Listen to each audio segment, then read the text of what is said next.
श्रीमद् भगवत गीता यथारूप अध्याय 17 श्रद्धा के विभाग श्लोक 17.28 अश्रद्धया हूतं दत्तं तपस्तप्तं कृतं च यत् असत् इति उच्यते पार्था न च तत्प्रेत्य न ऊहि।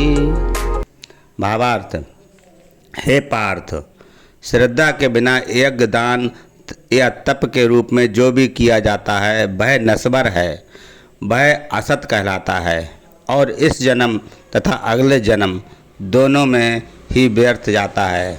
तात्पर्य, चाहे यज्ञ हो, दान हो या तप हो, बिना आध्यात्मिक लक्ष्य के व्यर्थ रहता है। अतएव इस श्लोक में ये घोषित किया गया है कि ऐसे कार्य कुत्सित हैं। प्रत्येक कार्य कृष्ण भावनामृत में रहकर ब्रह्मा के लिए किया जाना चाहिए।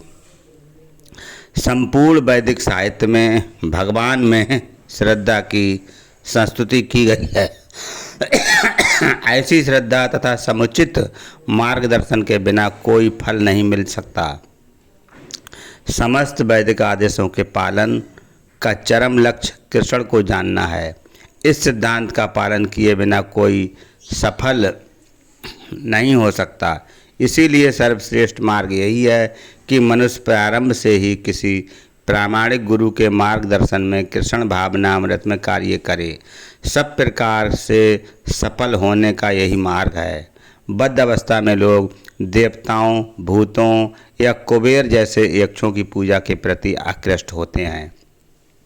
यद्यपि सतोगुण, रजोगुण, तमोगुण से श्रेष्ठ हैं, लेकिन जो व्यक्ति कृष्ण भावनामृत में ग्रहण करता है वह प्रकृति के इन तीनों गुणों को पार कर जाता है।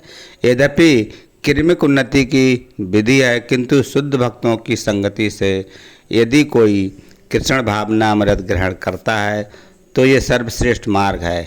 इस अध्याय में इसी की संस्तुति की गई है। इस प्रकार से सफलता पाने के लिए उपयुक्त गुरु प्राप्त करने, उसके निर्देशन में प्रशिक्षण प्राप्त करना चाहिए, तभी ब्रह्मा में श्रद्धा हो सकती है। जब काल क्रम से ये श्रद्धा परिपक्व होती है तो इसे ईश्वर प्रेम कहते हैं। यही प्रेम समस्त जीवों का चरम लक्ष्य है। अतएव मनुष्य को चाहिए कि सीधे कृष्ण भावनामृत ग्रहण करे। इस सत्र में अध्याय का यही संदेश है। इस प्रकार श्रीमद् भगवत गीता के 17वें अध्याय श्रद्धा के विभाग का भक्ति वेदांत तात्पर्य पूर्ण हुआ। हरे कृष्णा।